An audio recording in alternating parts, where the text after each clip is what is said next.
देखो, तुम्हारा जो प्रेजेंटेशन है that is design of broadband patch antenna using modified lumped parameter.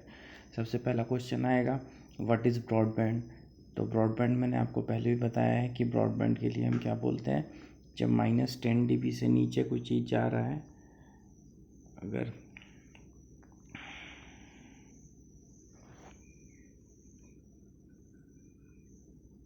एक सेकेंड,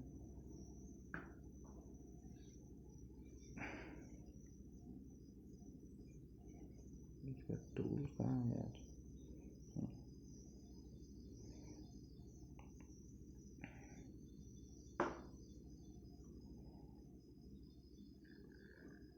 ठीक है, जब हम बात करते हैं एस पैरामीटर की, सपोज S11 है, तो if it is lying below -10 dB, -10 dB से लो होता है अगर, तो क्या होता है, ये दिस पॉइंट इज कॉल्ड, यहाँ से यहाँ तक -10 dB के नीचे है तो इसको हम बोलते हैं बैंडविड्थ, और ये होता है अपना मिनिमम रिटर्न लॉस। ठीक है, तो ब्रॉडबैंड कहने का मतलब है you will have a broader band with okay patch antenna और using modified lumped parameter. Different lumped parameters आते हैं, रेसिस्टेंस है, कैपेसिटेंस है, इंडक्टेंस है। इन सब के कारण आपका जो रेजोनेटिंग फ्रिक्वेंसी है, जो कि रेजोनेटिंग फ्रिक्वेंसी होता है 1/2π√LC, एल और सी के ऊपर डिपेंड करेगा। तो एल और सी का वैल्यू चेंज होगा तो ऑब्वियसली आपका रेजोनेटिंग फ्रिक्वेंसी चेंज होगा। रेजोनेटिंग फ्रिक्वेंसी चेंज होगा मतलब RLC का वैल्यू चेंज हो रहा है। ठीक है, तो हम ये कह सकते हैं कि हमारा जो डिज़ाइन है broadband patch antenna using lumped modified lumped parameter. अच्छा, ये लम्प्ड पैरामीटर्स क्या हैं? लम्प्ड पैरामीटर्स भी, जब आप पैच एंटीना की बात करते हैं तो उस पैच एंटीना में आपका जो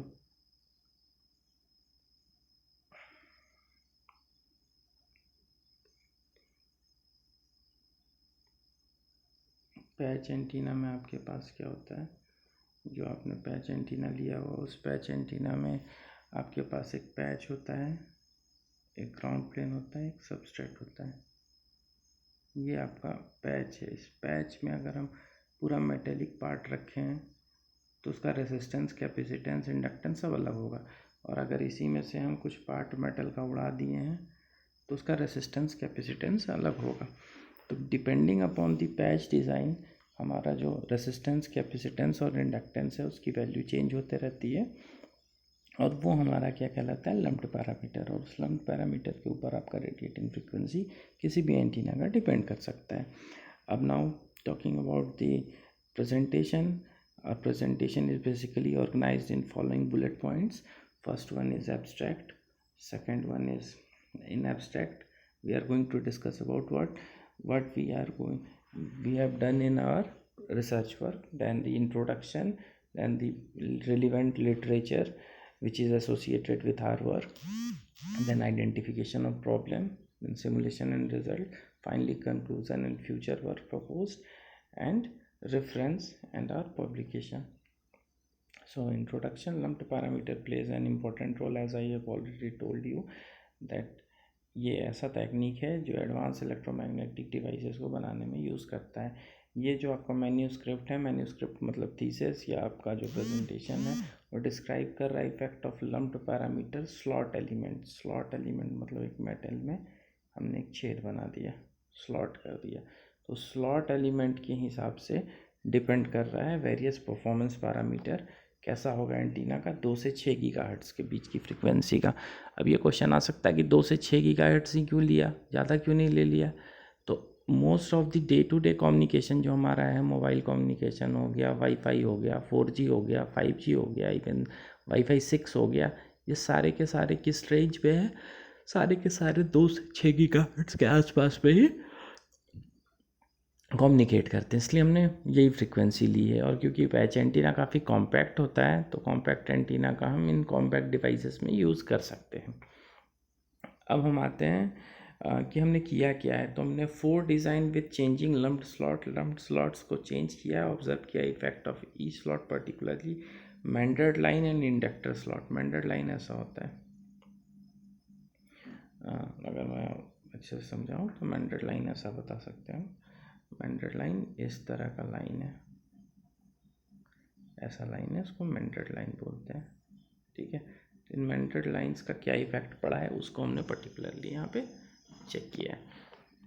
अब देखो, this report present the analysis of broadband antenna, obviously broadband antenna using meandered line slot, जिसको हम MLS एंटीना बोल रहे हैं फॉर वायरलेस एप्लीकेशन। ठीक है, by using this meandered line slot हमने क्या किया है, स्लॉट डिज़ाइन से हम साइमल्टेनियसली बैंडविड्थ ऑफ एंटीना और रिटर्न लॉस एंड गेन को हम इम्प्रूव कर रहे हैं। ठीक है, पूरा फ्रीक्वेंसी 2 से 6 गीगाहर्ट्ज़ का है, जो कवर करता है most of the day to day communication. Day to day life communication हमने ऑलरेडी डिस्कस कर लिया था। अब हम आते हैं कि कितने तरह के हमारे पास इम्पिडेंस हो सकते हैं। सबसे पहले एक स्टेप इम्पिडेंस होता है, सीढ़ी जैसा होता है ना, एक के बाद एक ऊंचा।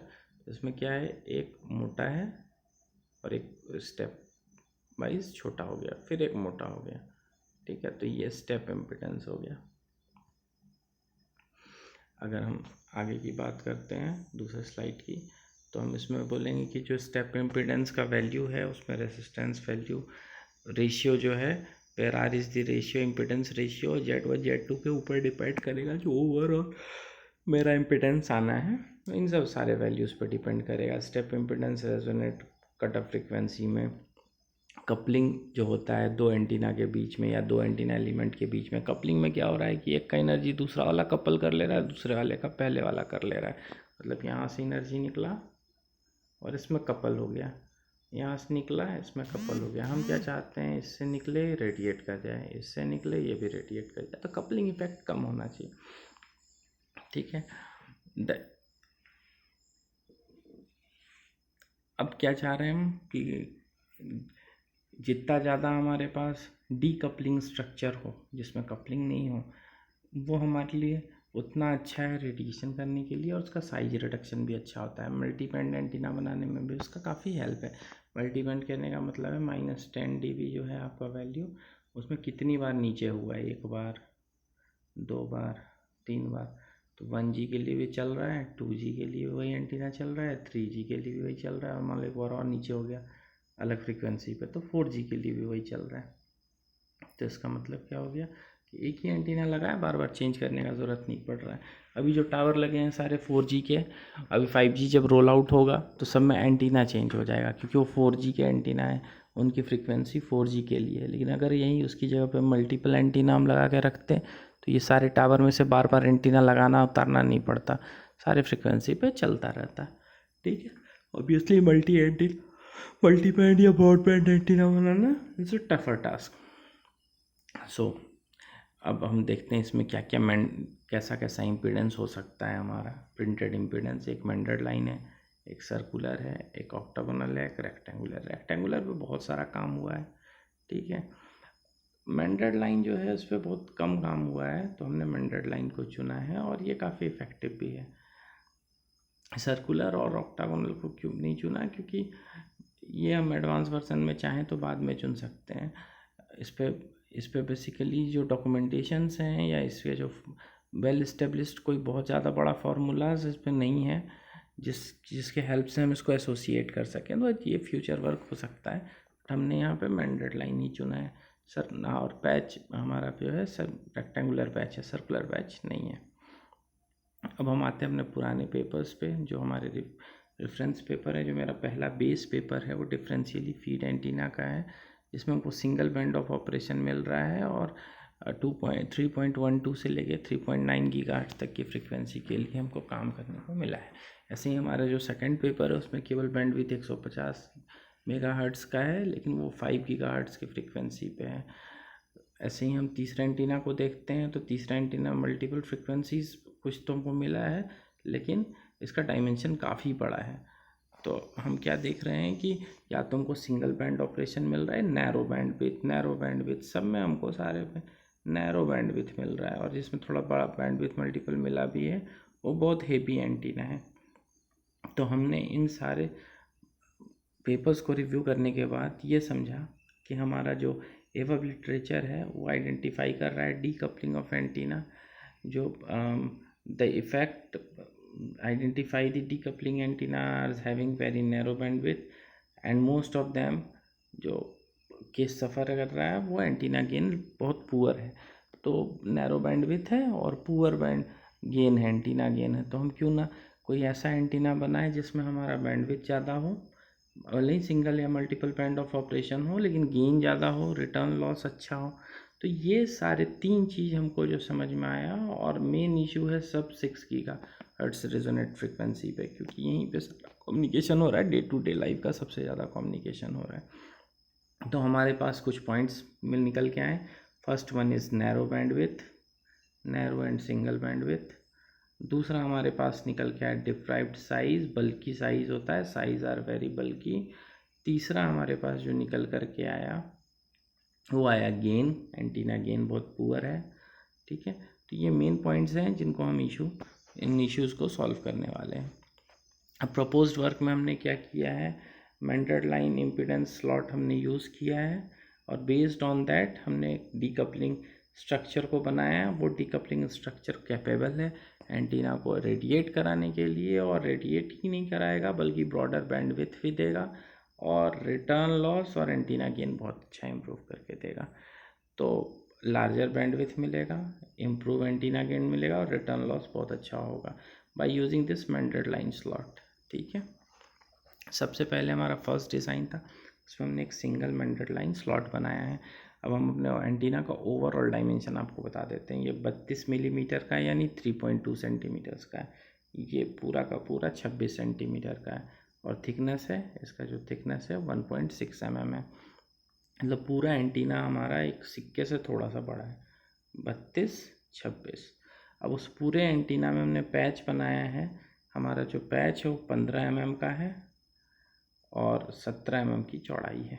7 7 14 और 10 24 mm हो गया, नहीं सॉरी 7 और 6 13 10 23 हो गया, 23, ठीक है। कहीं लिखा भी होगा, नहीं लिखा है तो आप इसको जोड़ लो। 10 mm ये, 6 mm ये, क्योंकि ये 6 है, और 7 mm ये, तो 7 6 13 10 23, 23 बाई 15 का हमारा पैच है।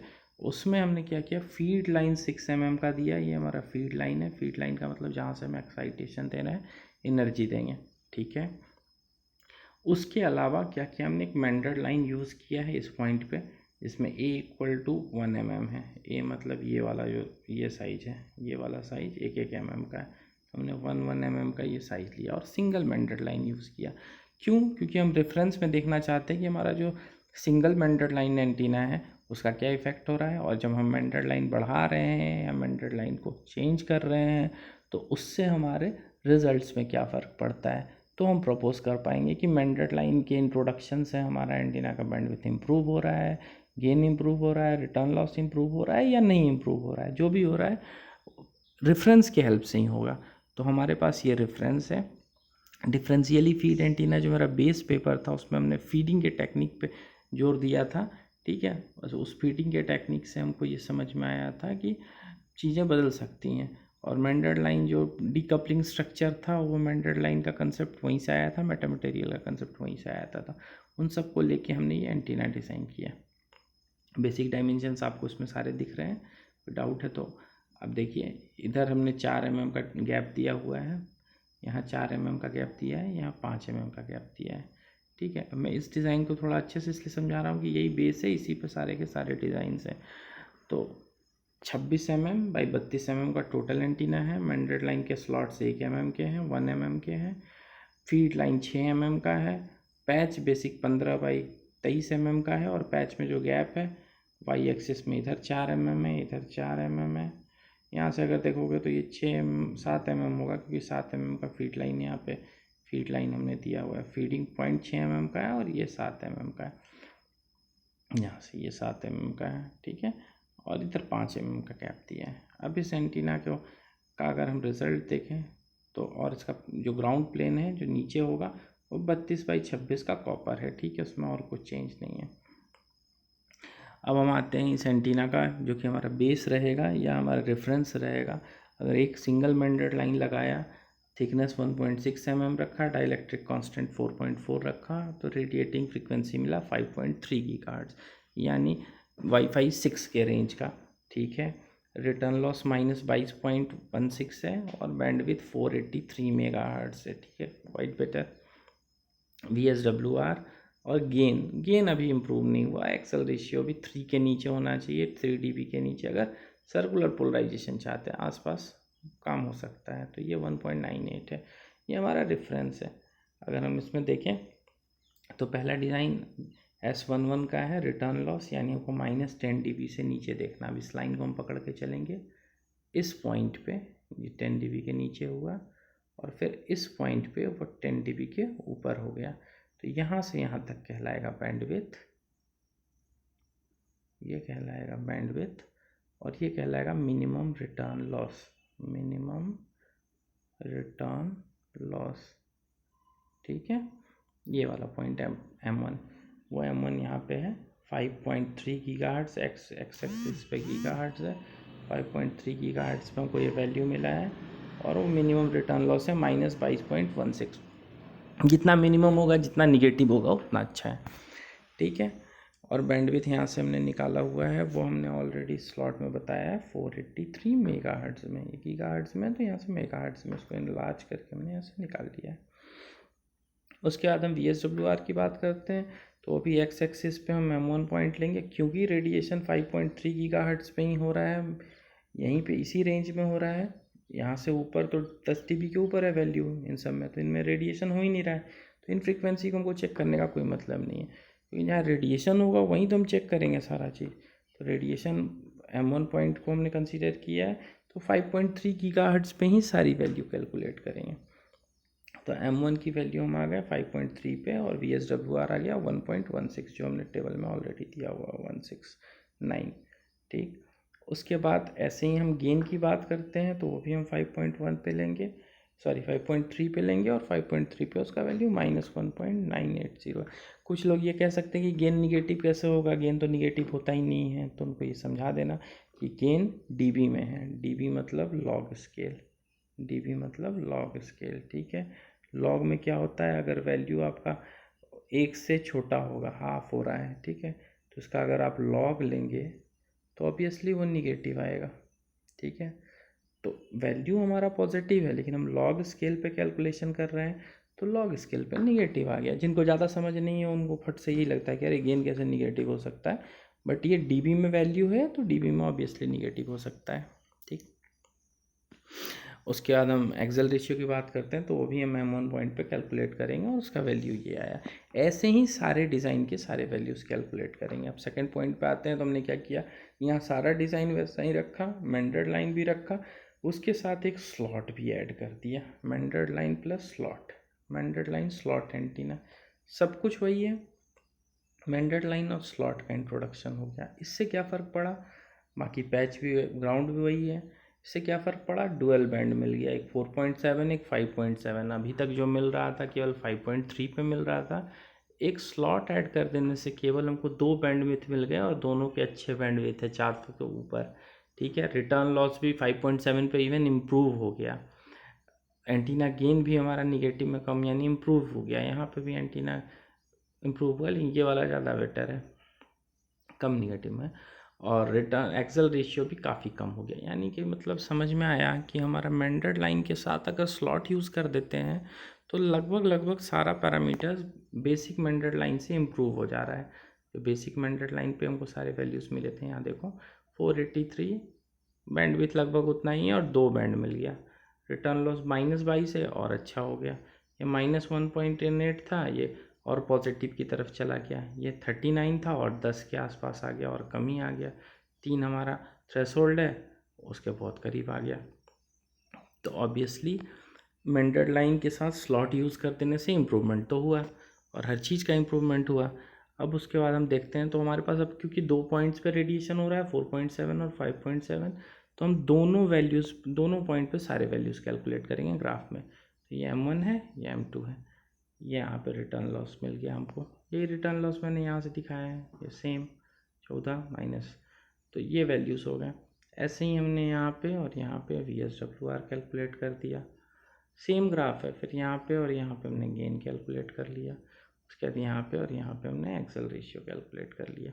ठीक है, अब थर्ड डिज़ाइन जो है मेरा, थर्ड डिज़ाइन में हमने मेंडर्ड लाइन बनाया, मेंडर्ड लाइन के साथ ये स्लॉट बनाया, इस मेंडर्ड लाइन को एक और स्लॉट से कनेक्ट कर दिया, एक वर्टिकल स्लॉट दिया, एक हॉरिजेंटल स्लॉट दिया, और एक मेंडर्ड लाइन का सिमेट्री बनाने के लिए अपोजिट एक्सिस में है, एक यहाँ पे तो एक यहाँ पे, दो जगह मेंडर्ड लाइन यूज़ किया। ठीक है, इसको सिमेट्रिकल इन अपोजिट एक्सिस बोलते हैं। ठीक है, तो सिमेट्रिसिटी मेंटेन कर दिया। इस अपोजिट एक्सिस में हमने क्या किया, ये इस तरीके से एक वर्टिकल एक हॉरिजेंटल लगाया और इसको हमने कनेक्ट कर दिया। ऐसा नहीं है कि हमको डायरेक्ट सपना आ गया ये करने का, हमने मल्टीपल्स डिज़ाइन बनाते रहें, देखते रहें, उसमें ये डिज़ाइन हमारा काफ़ी करीब था हमारे एक्सपेक्टेशन के, तो हमने इसको यूज़ किया। यहाँ पे क्या है, 3 mm इधर छोड़ा, 3 mm इधर छोड़ा, 3 mm यहाँ छोड़ा, सब सिमेट्री मेंटेन किए। 5 mm इधर है, 4 mm इधर है, 7 mm इधर है और 4 mm इधर है, जैसा सब कुछ था। 32 mm, 26 mm, A B C की वैल्यूज़ दी हुई है। बी जो यहाँ पे स्लॉट दिया है वो आधा है ए से। ठीक है, सी जो हमारा स्लॉट है, सी अब देखो आपके पास ये है सी, यहाँ से यहाँ, ये स्लॉट नहीं है, ये पॉइंट है ये वाला। ठीक है, वो 4 mm का और डी 1.5 mm का है। ठीक है, तो इस तरीके से हमने वैल्यूज़ छोड़ दी हैं सारे।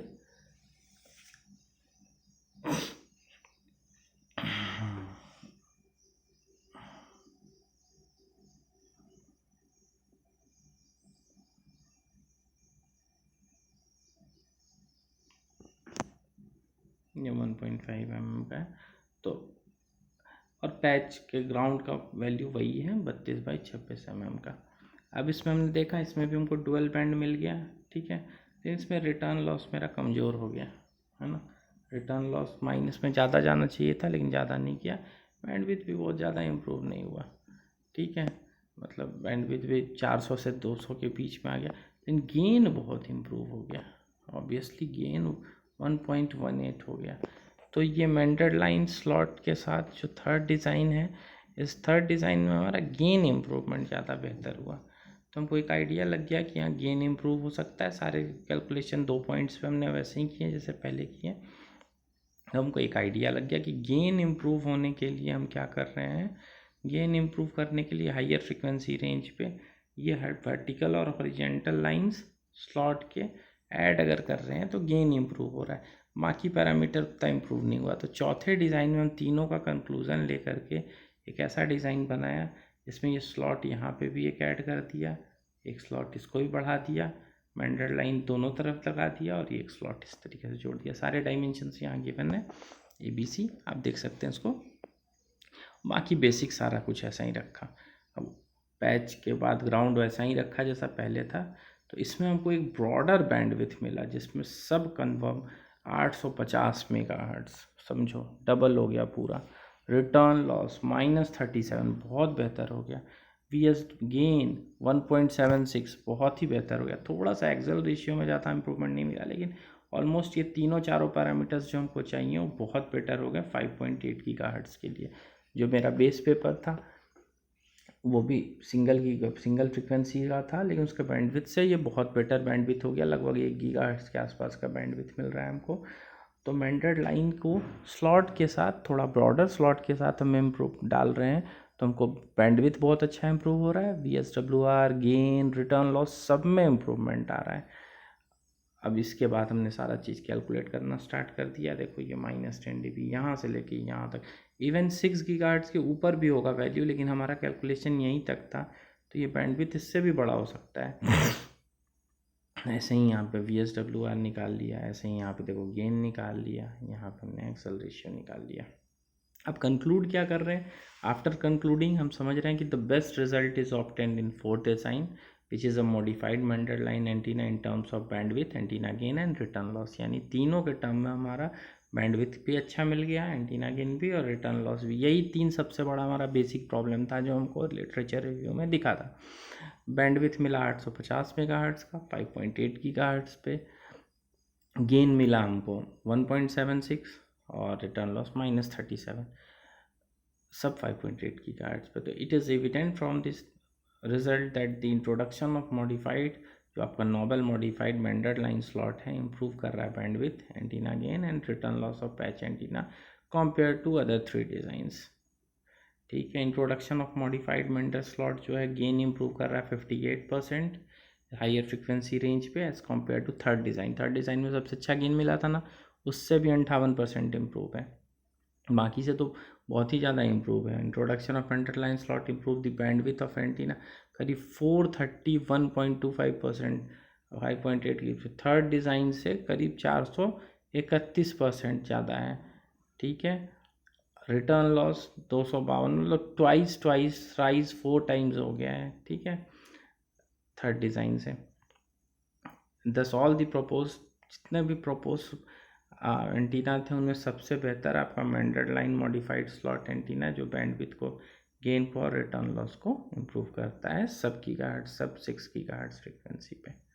ठीक है, फ्यूचर वर्क में हम इसमें क्या कर सकते हैं, डिफरेंट मेंडर स्लॉट और यूज़ करके देख सकते हैं। एक्सेल रेशियो जो हमारा ज़्यादा इम्प्रूव नहीं हुआ है सर्कुलर पोलराइजेशन के लिए, उस पर काम किया जा सकता है और फिजिकली इसको फैब्रिकेट करके हम अपना जो डिज़ाइन हमने सिमुलेशन से किया है उस डिज़ाइन को वेरीफाई कर सकते हैं पीएचडी में, या आगे के फ्यूचर वर्क में हम ये दिखा सकते हैं। दीज आर द रेफरेंसेस, और ये आपका एक पब्लिकेशन है जो हो गया है अभी, वो यहाँ डला हुआ है।